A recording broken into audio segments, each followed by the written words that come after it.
Guys, what's going on? It's the Club of the Man 1993 coming at you for another live review.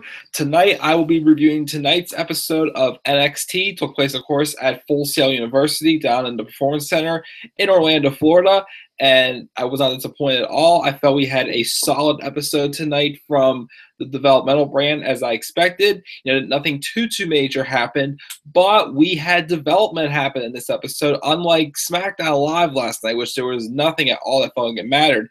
Everything tonight felt like it mattered, and it further enhanced talent, and it further enhanced storylines, and it made me wanting more. And it hyped me up for what should be a solid episode next week as well, as we got things advertised for what's going to happen on next week's episode as well. But we will get into that. But first, let's review tonight's episode of NXT. So we start off. And also, before we continue on, since I did not, again, I apologize, I did not review last week's episode of NXT. There wasn't really too much to talk about. It was a solid episode, but it just felt like an episode like, main event or something. Like, there was some storyline development, mostly just like a highlight recap show. So, I will, go over anything with you guys from from last week's show tied into this as well. So we'll see what happens. But first, we'll start off with before the show actually began, we saw there was superstars and security men all laid out outside in the parking lot of Full Sail University. And in the distance, we see three people walking away. As we pretty much assumed, it was the team of Adam Cole, Kyle O'Reilly, and Bobby Fish. So they were making their name in NXT, and they're just, just laying in and saying, hey, we run this company now. And it feels good. It feels fresh. I feel like NXT's in a whole new era. I thought that was a great way to start off the show tonight. We then have Drew McIntyre, speaking of which, make his first appearance on NXT since his championship win at NXT TakeOver Brooklyn 3. And he was beat down, of course, by Cole, O'Reilly, and Fish. And he comes out saying, I've worked hard for 17 years. I've gone through the Chosen One, going through being away from WWE, coming back again. And now I've claimed the NXT Championship. And he pretty much said, what any babyface champion would say, but chasing after the title is one thing, but becoming champion is another thing. You have a big target on your back. So I'm just saying, I'm waiting, who wants to step up like a man and face me like a man? And out comes Mr. Roderick Strong, who comes out and he pretty much says how has unfinished business with Bobby Roode that he's attending to tonight. He says, but after I finish him off, I am coming for the NXT Championship. And then, McIntyre's just hyping up saying, this is what I wanted. I wanted someone to come out here and face me like a man, but can you defeat me like a man or whatever, he said. But he is willing to knock him out like a man. I'm sorry, that's what he said. So, also down the line, we could get a match between McIntyre and Roderick Strong, maybe down the line. We'll see what happens as we continue on tonight. We then had Ruby Riott and Peyton Royce have a match. And this match, this might be like a mid-card women's match, and this is a great match. I felt like, it allowed Ruby Riott to continue to bring out the best in her.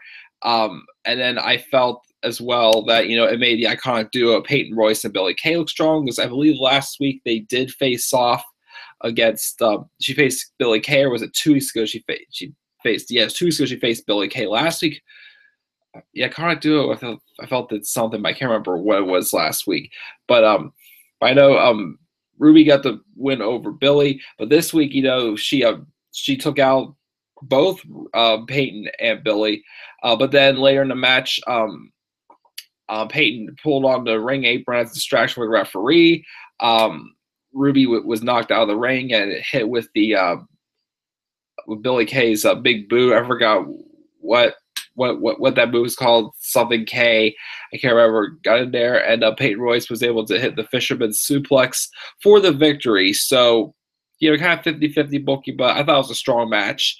Allowed these two to go in there and just beat them and just put out on a solid women's match. So I'll take it.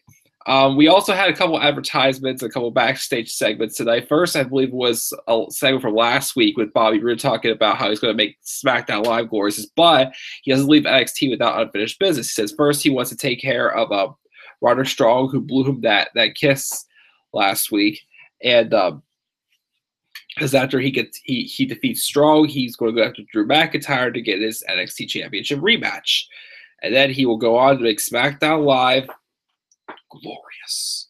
Even though it still feels a little bit weird because it looks like, again, I'm not calling it officially up, but it looks like he's being treated more as a babyface on SmackDown Live right now. But he still has his heel unfinished business down at NXT, but he's probably not gonna be out there for too much longer. I'll get into also my opinion of if this is it for Bobby Roode tonight or not. They're on our main event. We also had two backstage segments I could think of. First one was Lars Sullivan, who last week attacked No Way Jose before his match last week, and then he there needs to be punishment said on Lars Sullivan from William Regal. So he said, you don't like tag partners, you don't like anybody at all here. Well, here's what we're going to do. Next week you're going to be facing off in a 3-on-1 handicap match as punishment. He's like, Sullivan's like, whatever. And I really got interested in Lars Sullivan and what he's been doing.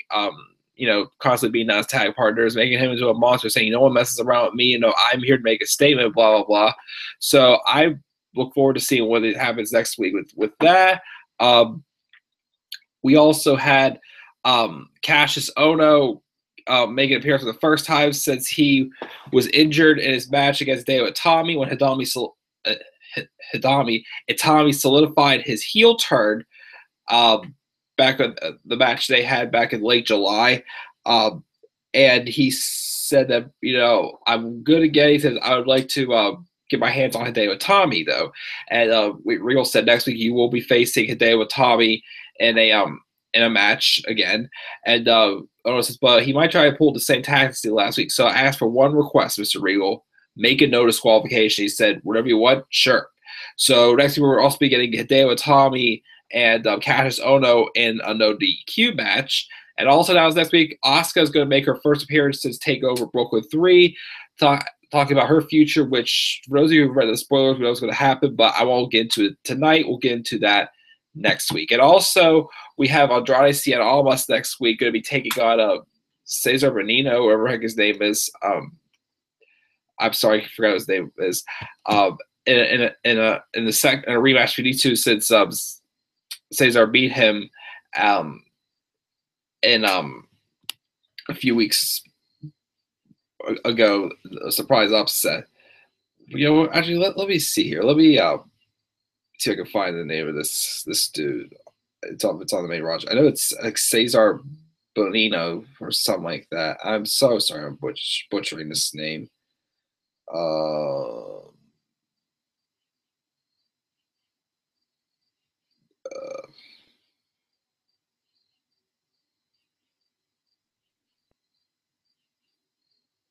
Let me see here.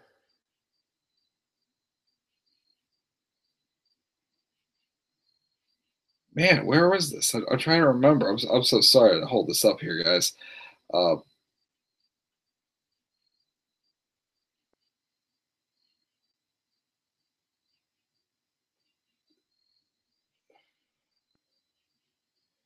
It was on the May 31st episode of NXT.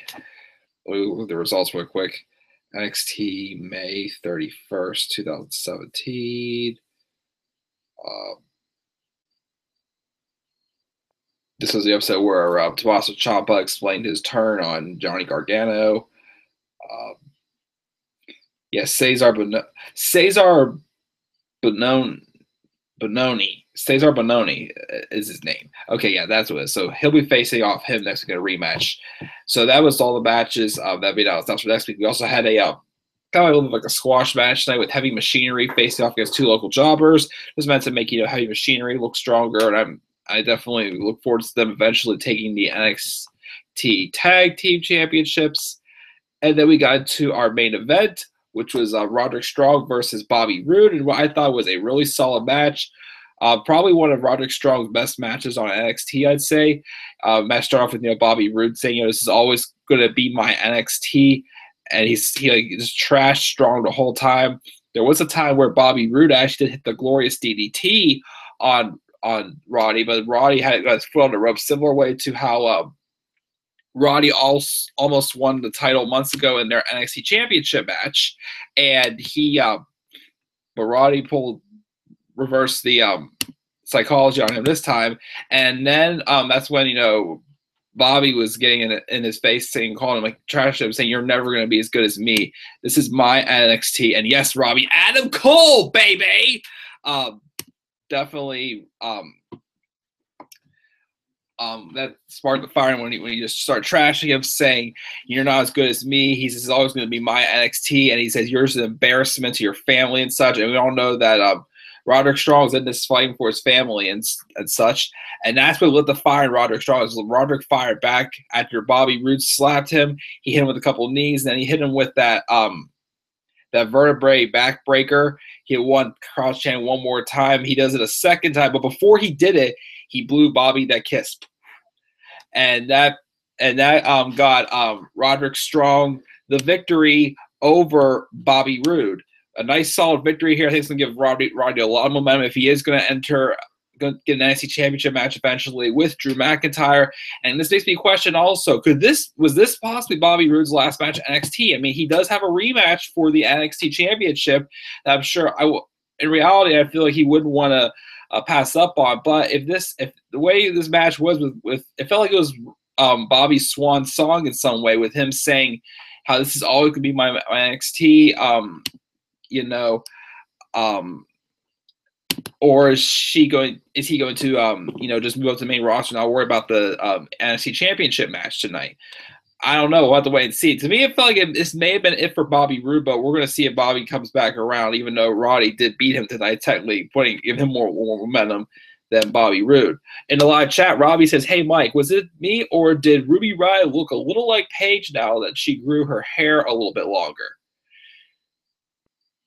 I actually am not going to deny. You kind of have a point there, man. I did kind of see. I mean, funny thing was all three of them, Ruby, Peyton, and Billy, they all had like the same, hair colors. They must have all done their hair at the same time or something. But yeah, I agree. Like, she did have a little bit like a little more goth Paige look pretty much in her tonight. I definitely didn't notice that until you said something. Thanks for pointing out, Robbie. But anyways, back to the main event. After the match, we have Drew McIntyre coming out, and I'm just staring down Roderick Strong holding up the NXT Championship, pretty much symbolizing, hey, you can come get it if you want. We'll go. You definitely, earned this title shot. But then, of course, as we all were kind of hoping to expect to see them tonight, we didn't see them earlier, even though we knew it was them who hit and run. That's right. Adam Cole, baby! And then Bobby Fish and Kyle O'Reilly made their presence known and did another hit and run assault on Drew McIntyre. So it's obvious that, they're trying to take over NXT. Adam Cole wants to be the NXT champion. O'Reilly and Fish want to be the NXT tag team champions. So we got we got the war heap on there, and Regal said earlier tonight that he does want to get repercussions on these guys for what they've been doing, the hit and runs and such. And the episode ends, and I like this, with them walking out, and then Regal and the security chasing after them. They can turn around saying, "This is our NXT now. It's our NXT." Chased them into the parking lot until they ran off and disappeared. So I kind of like that feel. He's just wondering what's next. And what will these three guys do next? But in the live chat, Robbie says Ruby Riott equals a new Paige. When Ruby wins, we riot. Yes, even though he's not in the chat. Let me do it. I'll do it. Daniel Geyser, baby. Hope you're doing well in law school so far, Dan. Cool stuff in the chat. Live chat, Robbie. Again, another solid episode of NXT tonight. Definitely, washed out the bad taste from last night's boring episode of SmackDown Live. Had to give a grade for tonight's episode of NXT. I will give it a solid B. So I'll give tonight's episode a solid B. Everything was pretty much good, enjoyable. We have good setup for next week's episode of NXT. The matches with Lars Sullivan 3-on-1, Hideo Itami, Cassius Ohno, no disqualification, Bononi and Almas in a rematch.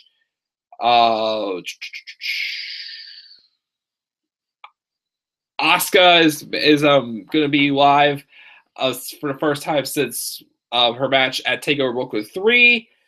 I feel like there was one more match made for next week, but I can't remember what it was. Oh well, but still, we're going to have hopefully another solid show next week. So as always, guys, please make sure to like this video, subscribe for more content to come to my channel. Make sure to follow me on Twitter at DemandAirboy93. And also, if you're into video games or Wolfenstein mods, I just started my next Let's Play today. My first video of Coming of the Storm. Make sure to check that out as well. So that is it, guys. I am out of here. I will be back up again sometime either by the end of the week, or if not, next Monday night for my live review of Raw. So thank you, Robbie, for tuning into the live chat. And with that, guys, I will see you all later. Have a good night.